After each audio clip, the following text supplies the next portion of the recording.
Hello viewers, আসসালামু আলাইকুম।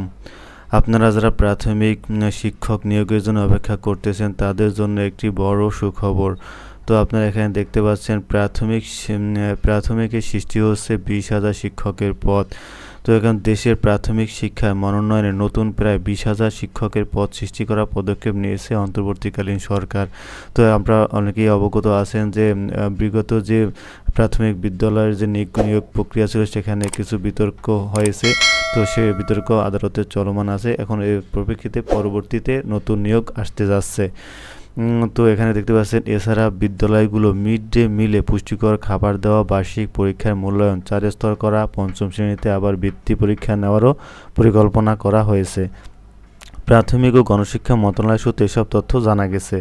সূত্র জানায় বিদ্যালয়গুলো শিক্ষকের প্রায় 20,000 নতুন পদ সৃষ্টি করা হচ্ছে। এর মধ্যে 9,572টি সহকারী প্রধান শিক্ষকের পদ ইতিমধ্যে অনুমোদন দিয়েছে জনপ্রশাসন মন্ত্রণালয়, যা সহকারী শিক্ষকদের পদোন্নতির মাধ্যমে পূরণ করা হতে পারে। আর সঙ্গীত শারীরিক শিক্ষার শিক্ষকদের জন্য 5,166টি পদ এবং চারুকলা শিক্ষকদের জন্য 5,000-এর বেশি পদ সৃষ্টির কাজ শুরু হয়েছে। এসব শিক্ষকদের আঞ্চলিক ভিত্তিক পদায়ন করা হবে। তো এই বিজ্ঞপ্তিটি জনপ্রশাসন মন্ত্রণালয় দিয়েছে। তো আপনারা যারা নতুন ভাবে যারা প্রাথমিক বিদ্যালয় শিক্ষক নিয়োগের জন্য আবেদন করবেন তাদের জন্য এটাই বড় সুযোগ। তো এই নিয়োগটি কবে আসতে পারে? অনেকেই প্রশ্ন করেছেন যে এই নিয়োগটি কবে আসতে পারে। এই নিয়োগটি আপনার 2025 সালের জানুয়ারির দিকে আসতে পারে। তো এবছরে হয়তো এই নিয়োগটি আর আসবে না। এই নিয়োগটি আগামী বছরের জানুয়ারি থেকে হয়তো এই নিয়োগটি আসার সম্ভাবনা রয়েছে।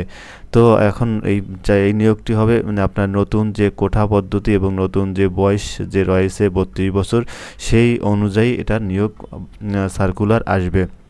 তো যারা 32 বছর বয়স মধ্যে আছেন তারাও এটা আবেদন করতে পারবেন। এবং নতুন যে কোঠা পদ্ধতি যে আমাদের যেটা পাস হয়েছে সেটাও অনুমোদন এখানে করা হবে, সেটা নিয়োগই করা হবে। আগে আমরা দেখে গেছে নারী কোঠা ছিল, তারপরে পোষ্য কোঠা ছিল, বা অনেক মুক্তিযোদ্ধা কোঠার পরিমাণ অনেক বেশি ছিল। সেটা এই নিয়োগে সংশোধন করে নতুন যে নিয়োগ পদ্ধতি কোঠা পদ্ধতি চালু আছে সেটা প্রয়োগ করা হবে। যেমন এখানে মেধায় নেওয়া হবে 93%, ক্ষুদ্র নিগোষ্ঠী নেওয়া হবে 1%, এবং মুক্তিযোদ্ধা নেওয়া হবে কোঠা নেওয়া হবে 5%, এবং প্রতিবন্ধী কোঠা নেওয়া হবে 1%। তো আপনারা তো বুঝতে পারতেছেন যে এখানে মেধা কোঠা 93%, সেটা এখানে মূল্যায়ন করা হবে। তো আপনার এখানে যারা বয়স শেষের দিকে তাদের জন্য এটা সুবর্ণ সুযোগ।